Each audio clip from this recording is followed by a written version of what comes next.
Hello everybody, welcome to Confucianist Classroom. So in the previous session we have already started myocardial protection and myocardial protective strategies. We have discussed preoperative strategies and hypothermia and that intraoperative strategy as well. So in this session we are going to discuss more about the intraoperative strategies.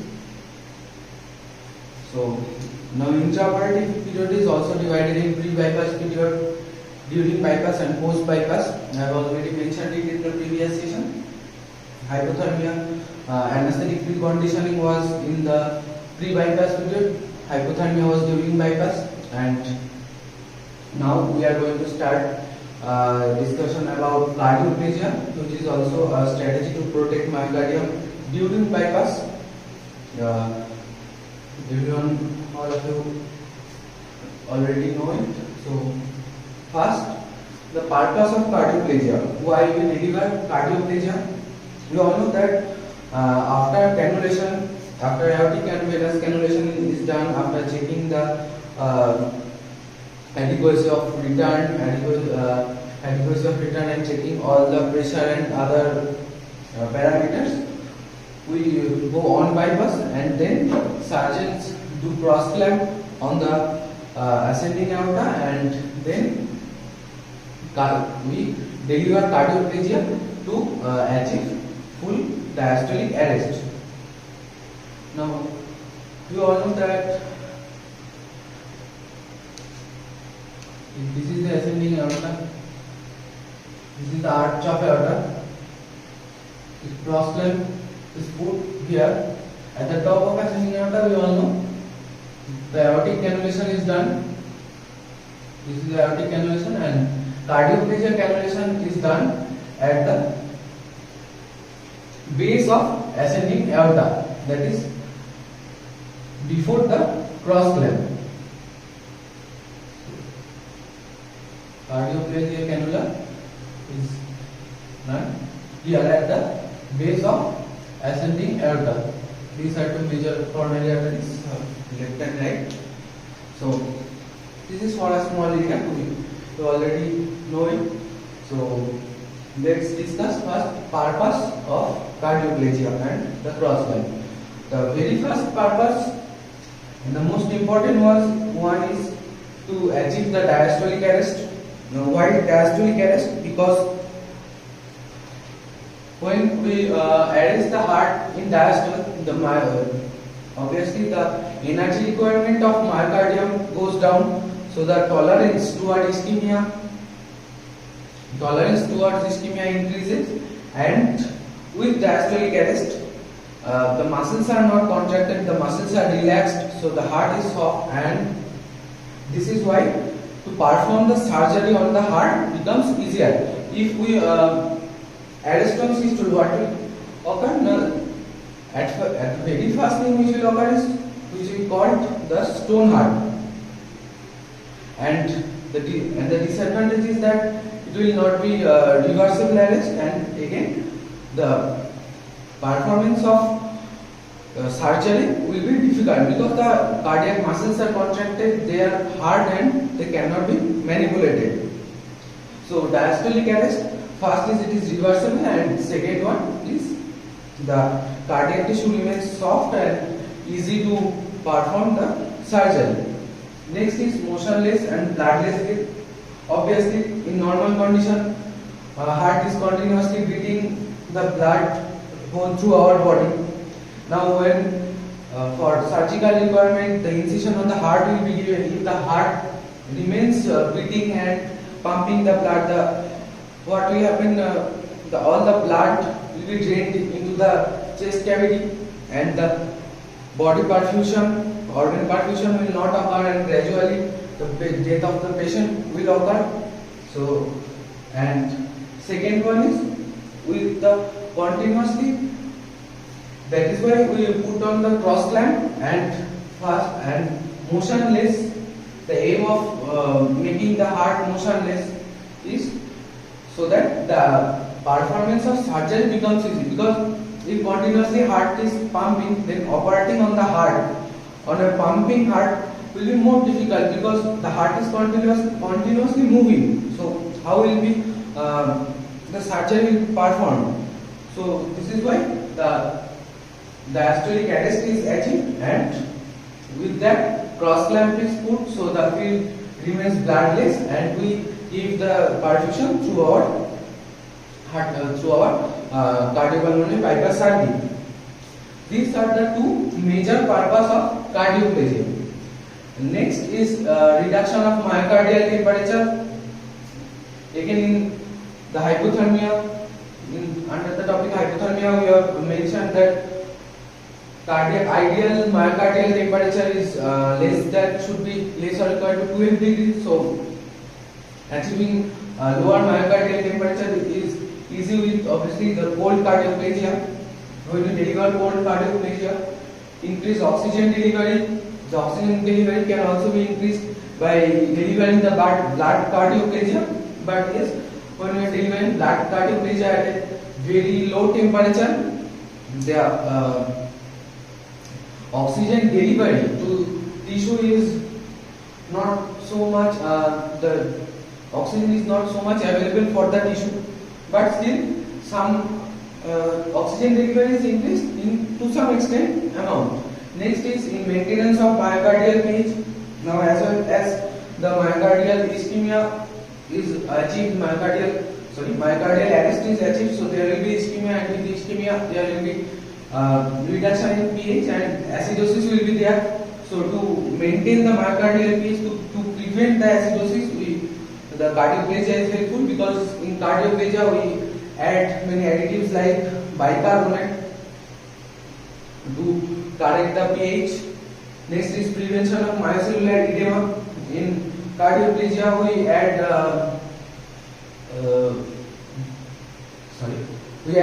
blood, and we also add osmotic diuretics like mannitol to increase the oncotic pressure of blood, and that will help in reduction of myocellular edema. Otherwise, if there is massive myocellular edema, the normal functionality of myocardial cells will be hampered. And the last one is free radical scavengers. Again, mannitol and some other additive drugs, they also have a role in scavenging free radicals which are generated during ischemia. Next, we will see the types of cardioplegia. So cardioplegia, depending upon the mechanism of action, depending upon the route of delivery, depending upon the carrier, and depending upon the temperature. On these four bases, cardioplegia can be differentiated in various types. So first is depending upon mechanism of action. Depending upon mechanism of action, cardioplegia has two types. First is intracellular and second one is extracellular cardioplegia, depending upon route of delivery, antegrade, retrograde, and third one is mixed. Depending upon carrier, cardioplegia can be again divided with two types, crystalloid and blood cardioplegia, and the fourth one is depending upon temperature, that is cold cardioplegia, warm cardioplegia, and tepid cardioplegia. Other than these four types, there is also a type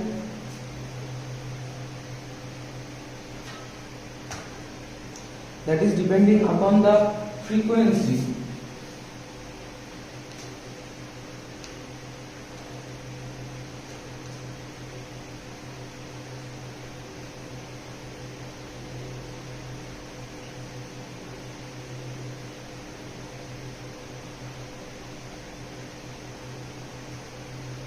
Depending upon the frequency of delivery, it is of two types. First one, intermittent,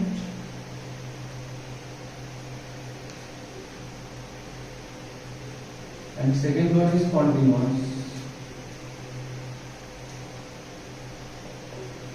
This is a less important classification because in modern surgery, intermittent delivery is always used. Continuous is in no more use or very often used. Very less used strategy.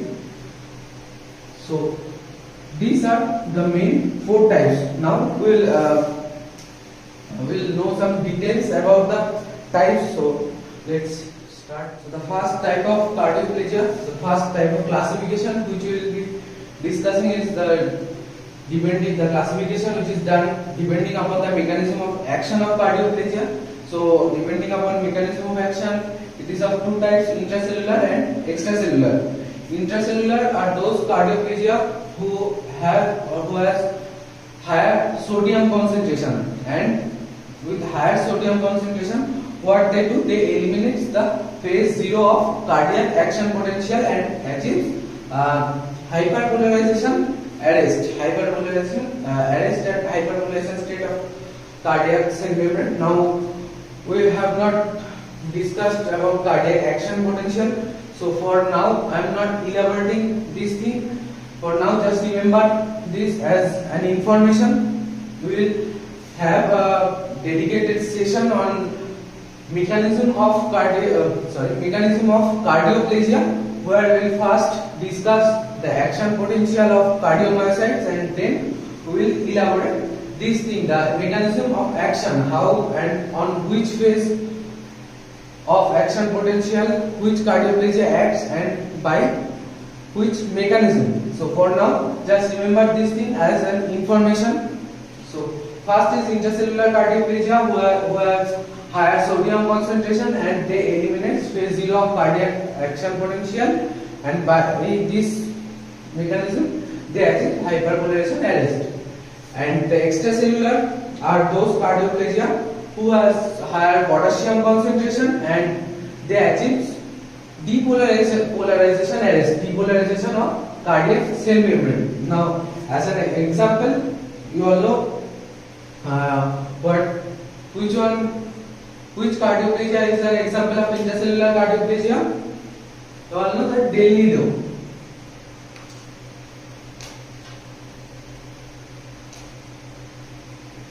Del-Nido, it has higher sodium concentration, and the sodium is the main component which is responsible for achieving cardiac arrest in case of Del-Nido. And extracellular example of extracellular cardioplegia is St. Thomas 2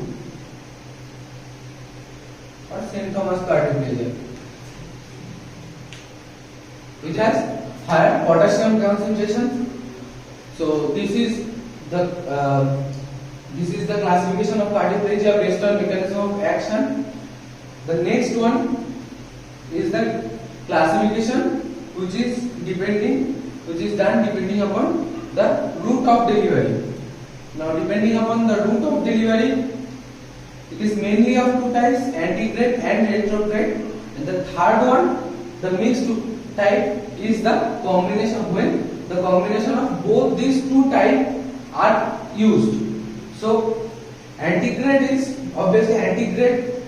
You all know that the antegrade means towards the direction and retrograde means towards the opposite direction. So antegrade means towards the direction of normal coronary arterial flow, that is through the coronary ostium and coronary artery.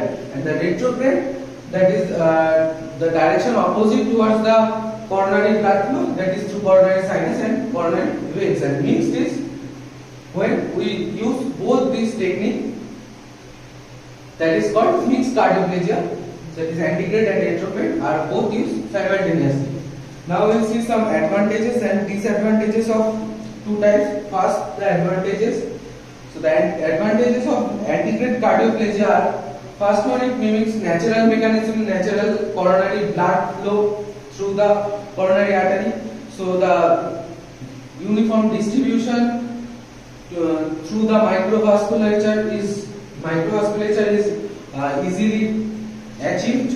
Next is the technique of delivery of the cardioplegia is also very simple.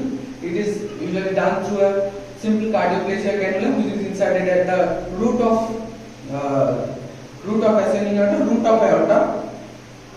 And last one, the last advantage is that it can be used for venting, aortic root venting. We will discuss the type of venting later. For aortic root bending, we can also use the antegrade cardioplasia cannula when at the end of the cardiopulmonary bypass or after the cardioplasia delivery is done. In case of retrograde cardioplasia, the advantages are it can be used with patients in aortic root insufficiency, like there may be aortic dissections, there may be aortic root calcification or coronary ostial calcification. In those cases, retrograde cardioplasia can be advantageous because there is no handling of root of aorta, and as well as the cardioplasia, the delivery of cardioplasia is not dependent upon the efficacy of aortic valve, the native aortic valve. So in those cases, retrograde cardioplasia, which is delivered through the coronary ostium and through the coronary veins, is advantageous. Next is provides distribution of cardioplasia independent on existing coronary artery disease. So we all know if there is coronary artery diseases, some major coronary arteries are blocked, then what will happen when we deliver the cardioplasia through antegrade route?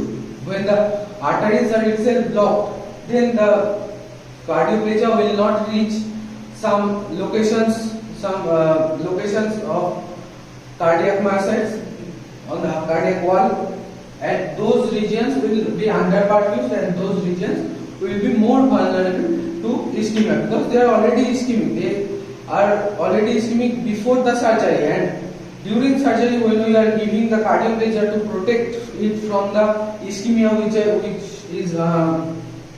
which occurs during surgery, those areas always will be more and more vulnerable to the ischemia. Next, it can be delivered without interfering the surgery.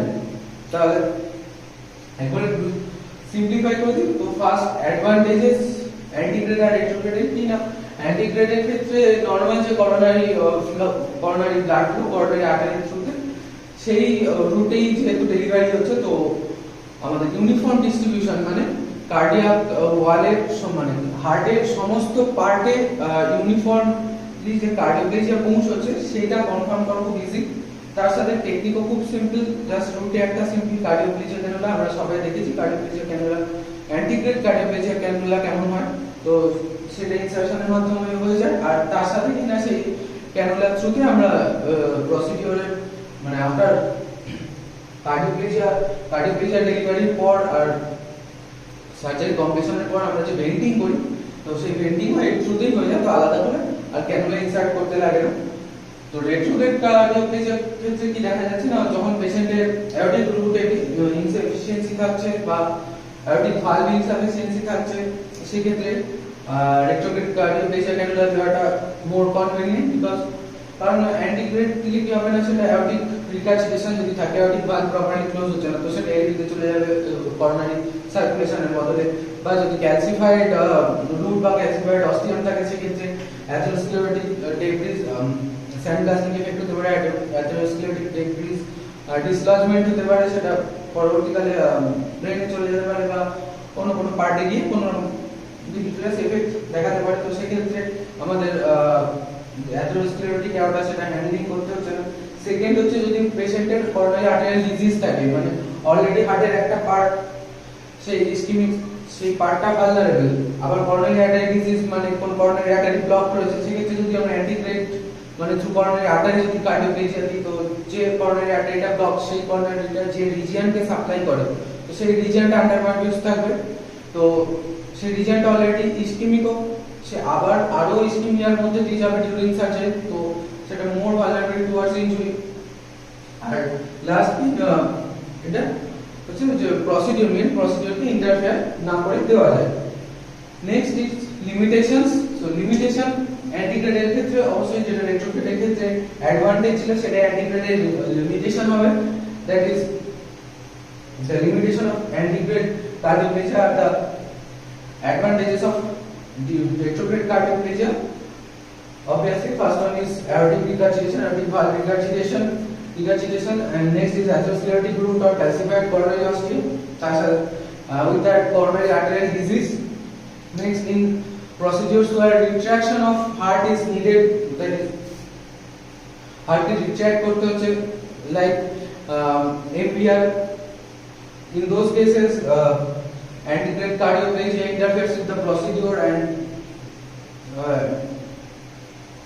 once the heart is retracted, the delivery of antegrade cardioplegia is a little bit inconvenient or little bit tough. And next is in case of aortic dissection and the limitations of retrograde cardioplegia. It is obviously a complex procedure because in case of antegrade cardioplegia we can cannulate under direct vision. The cannulation is under direct vision of surgeon. But we all know that the coronary ostium is in the posterior part of the heart, so the cannulation is more not so easy like antegrade. I will not say not so easy, but it is more tough than antegrade cardioplegia cannulation because its position in the coronary ostium and confirming its position are a little bit tough. And with that, the main limitation is uniform distribution of cardioplegia is difficult to achieve. This is the main limitation, and uniform.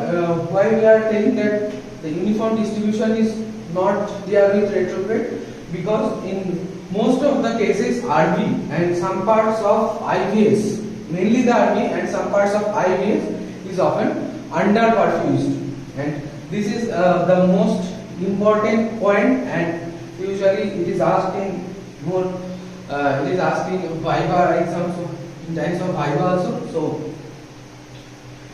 remember this point, that uniform distribution is difficult, and the regions which are underperfused are right ventricle and parts of interventricular septum.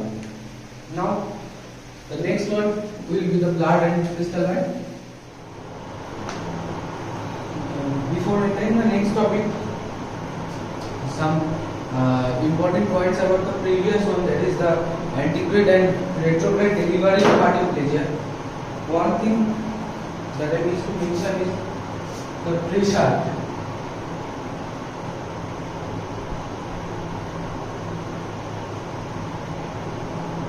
Pressure of delivery.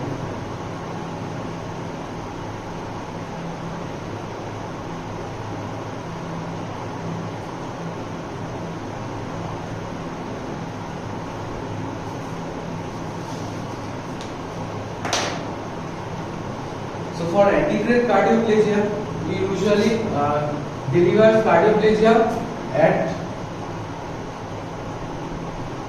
60 to 80 millimeter of mercury. Usually up to 100 millimeter of mercury, because there will be some damping due to the circuit resistance. So the antegrade cardioplegia is delivered at a pressure of 60 to 100, 60 to 100 millimeter of mercury.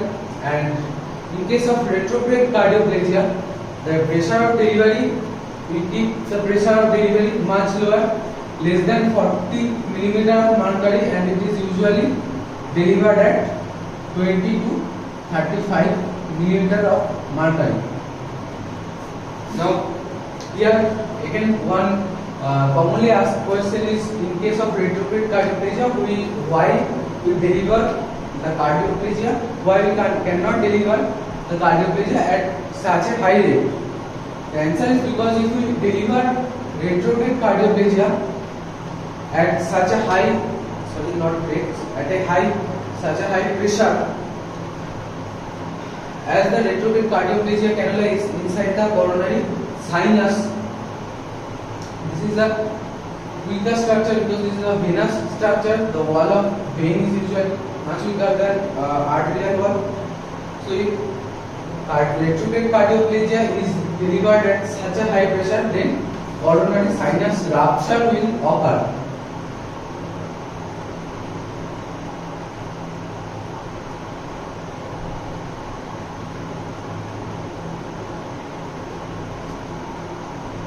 and this will be a very a complex scenario. This is why retrograde cardioplegia cannot be delivered at a such high rate. So whenever, and with that, again I have mentioned that with retrograde cardioplegia, uniform distribution is also much difficult.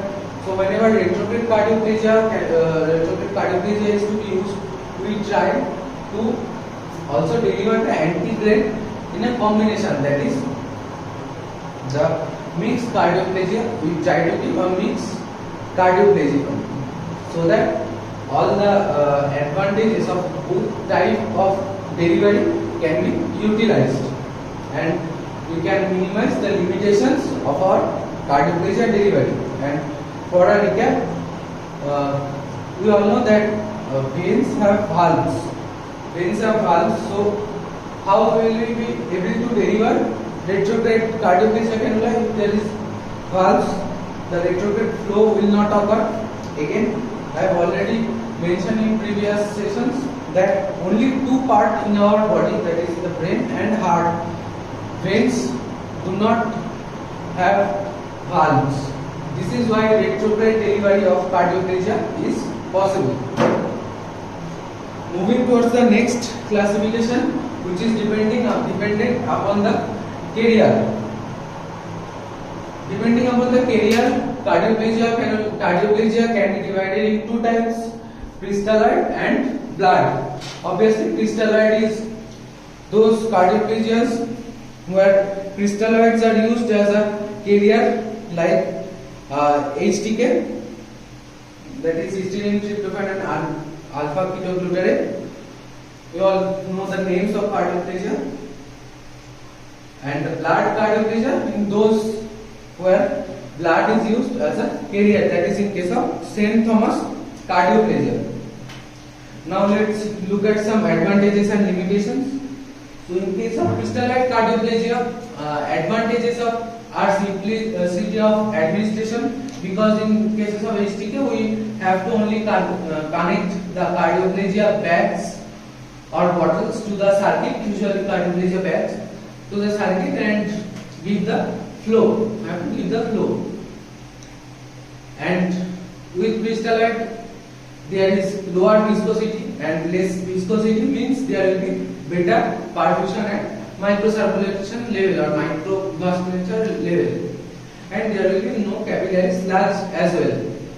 In case of blood cardioplegia, the advantages are that it has ability to carry oxygen, but obviously again to mention, it depends on which temperature we are giving the cardioplegia. Usually at the lower temperature, the oxygen hemoglobin dissociation curve moves towards the left, and availability of oxygen for tissue is very minimum.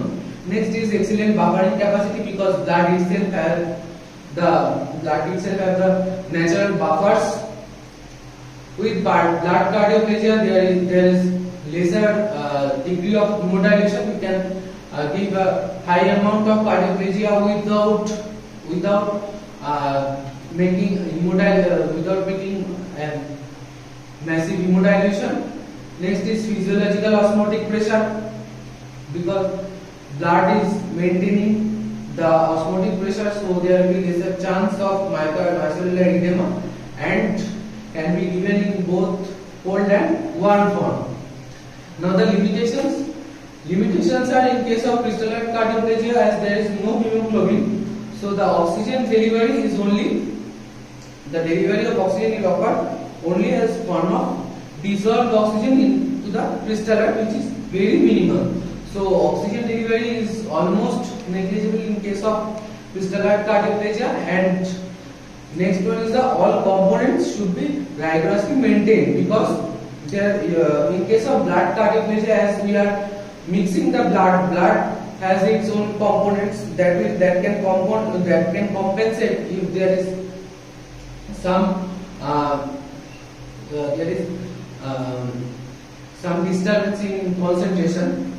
Not a huge disturbance, I mean there is a little bit disturbance, but in case of crystalloid, all components should be rigorously maintained, because we are not mixing blood so there is no one to compensate, and only cold form can be given. For blood cardiopressure, limitations are higher viscosity which results in lesser perfusion. With that, blood is surgical free and increased chance of capillary sludge. Now there is a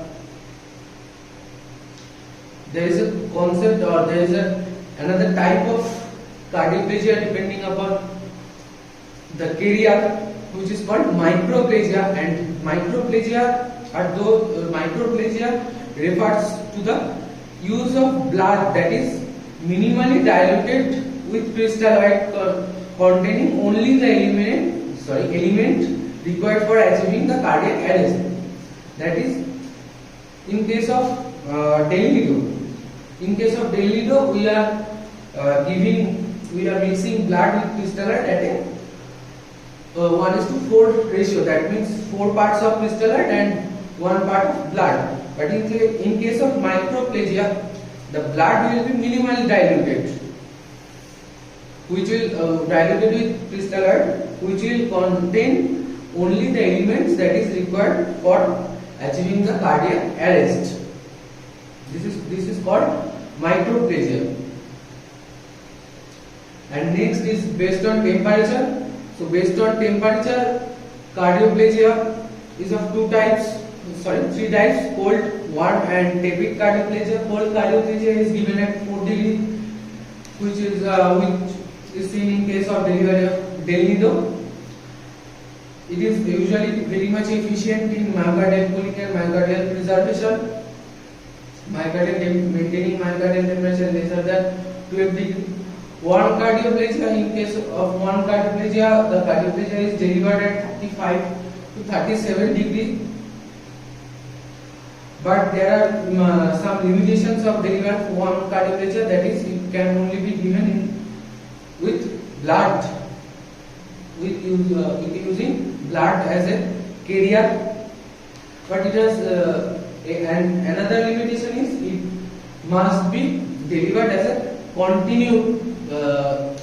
continuous cardioplegia, which will result in bloody surgical field and disturbance in surgical procedure. So it is not that much used, but it is some studies have shown that it is associated with less postoperative myocardial infarction and low output syndrome. And tepid cardioplegia is the cardioplegia which is delivered at 29 degree, and it has some benefits of warm cardioplegia and as well as some benefits of cold cardioplegia. And the last part and the last subtype is depending upon the frequency of delivery, that is intermittent and continuous. Intermittent is the usual or the technique which we usually use in today's practice, that is there will be some interdose gaps, that is, we will first give a dose to achieve the arrest, then the surgery will continue. If the time period is over, then we will give another dose. This is called the intermittent procedure, where surgical exposure is improved and lower cardioplegia volume is infused. So there will be lower hemodilution and lower interference with surgery, but there will be interdose myocardial acidosis, obviously, because there will be not delivery of continuous bicarbonate or components like that to compensate the acidosis. And continuous one is usually delivered with blood cardioplegia, and it interferes with surgery and limits the exposure by making the field bloody. So we usually do not use this subtype. So I guess this session was understandable for you, and again for a recap I am discussing it in Bengali for the ease of understanding. Based on career দু রকমের কার্ডিওপ্লেজিয়া, crystalloid আর blood. তো ক্রিস্টালয়েডের ক্ষেত্রে যে ক্ষেত্রে career হিসাবে crystalloid use করা হয়, obviously ব্লাডের ক্ষেত্রে কেরিয়ার হিসাবে ব্লাড ইউজ করা হয়। তো ক্রিস্টালয়েড কার্ডিওপ্লেজিয়ার এক্সাম্পল হচ্ছে এইচটিকে, আর ব্লাড কার্ডিওপ্লেজিয়ার এক্সাম্পল সেন্ট থমাস। আমরা অলরেডি এই বেসিক জিনিসপত্রগুলো জানি বা দেখেছি। অ্যাডভান্টেজেস ক্রিস্টালয়েডের ক্ষেত্রে অ্যাডমিনিস্ট্রেশন সিম্পল, বিকজ শুধুমাত্র ক্রিস্টালয়েড যে কার্ডিওপ্লেজিয়া তার ব্যান্ডটাকে কানেক্ট করে সার্কিটের সাথে, তো দ্য প্রসিডিউর ইজ ডান। তাছাড়াও কি লোয়ার ভিসকোসিটি, কারণ ক্রিস্টালয়েডের অবভিয়াসলি একটা কোলয়েডের থেকে, কোলয়েডের মধ্যে তার পার্টিকুলস আছে যেটা তার ভিসকোসিটিকে বাড়াবে। সো ক্রিস্টালয়েডের ক্ষেত্রে ভিসকোসিটি কম, তো পারফিউশন অবভিয়াসলি বেটার হবে। ব্লাডের ক্ষেত্রে অক্সিজেন ক্যারিং ক্যাপাসিটি রয়েছে ব্লাডের, বিকজ হিমোগ্লোবিন রয়েছে, কিন্তু সেটা আবার ডিপেন্ড করে temperature, but there is some delivery of oxygen. তার সাথে excellent buffering capacity and lesser hemodilution with that physiologic osmotic pressure. And limitations কি, যেহেতু ক্রিস্টালয়েডে হিমোগ্লোবিন নেই অ্যাজ অক্সিজেন ক্যারিয়ার, তো শুধুমাত্র ক্রিস্টালয়েডের মধ্যে ডিসলভড পার্ট হিসাবে যেটুকু অক্সিজেন যাবে সেটা ভেরি মিনিমাম। তার সাথে অল কম্পোনেন্টস, সমস্ত কম্পোনেন্টস খুব স্ট্রিক্টলি মনিটর করতে হবে যাতে কোনো রকম ডিস্টারবেন্স না হয়, কারণ এখানে কম্পেনসেট করার জন্য blood, in case of blood cardioplegia কোনো রকম ছোটখাটো ডিস্টারবেন্স, খুব মিনিমাম এপাশ ওপাশ সেটা ব্লাডের যে কম্পোনেন্ট সেটা দিয়ে কম্পেনসেট হয়ে যায়। আর ব্লাড কার্ডিওপ্লেজিয়ার ক্ষেত্রে লিমিটেশনস হচ্ছে ভিসকোসিটি, হায়ার ভিসকোসিটি এন্ড তার জন্য লেসার পারফিউশন, তার সাথে ব্লাডে surgical pain and increase chance of capillary slide. আর টেম্পারেচার উপর ডিপেন্ড করে তিন রকমের cold cardioplegia, warm cardioplegia and tepid cardioplegia. Cold এর ক্ষেত্রে 4 ডিগ্রি আমরা ডেলিভারি করি, তার সাথে ওয়ার্মে হচ্ছে 35 to 37 ডিগ্রিতে, আর টেম্পারেচার 29 এ। কোল্ড কার্ডিওপ্লেজিয়ার ক্ষেত্রে মায়োকার্ডিয়াল টেম্পারেচার রিডাকশন ইজি, তার সাথে তার জন্য মায়োকার্ডিয়াল প্রিজার্ভেশন খুব ভালো হয়। ওয়ার্ম কার্ডিওপ্লেজিয়ার ক্ষেত্রে যেহেতু মায়োকার্ডিয়াল টেম্পারেচার ডাউন করা হচ্ছে না, সেক্ষেত্রে কন্টিনিউয়াস কার্ডিওপ্লেজিয়াতে অলমোস্ট ম্যান্ডেটরি হয়ে যায়, যার জন্য সার্জারিতে ইন্টারফেয়ার হোক বা ব্লাডি সার্জিক্যাল ফিল্ড হোক, এই সমস্ত বিষয়টা। টেপিডের ক্ষেত্রে কিছু কোল্ডের যেহেতু মাঝামাঝি টেম্পারেচার, তো কিছু কোল্ডের অ্যাডভান্টেজ তার সাথে কিছু ওয়ার্মের অ্যাডভান্টেজ ইউজ করে কার্ডিওপ্লেজিয়া দেওয়া হয়। তো আশা করি এই সেশনে যা আলোচনা করা হচ্ছে সেটা বোঝার মতো ছিল। তো I am ending this session so that it does not become too much elaborate and becomes boring for you to watch and to listen, as these are very important topics, so I am breaking it in many parts. So if the session was understandable, please give like and don't forget to subscribe also, and also give your valuable opinion in the comment section. You can also give your opinion in my Facebook page or in my Instagram. So this is all for the session.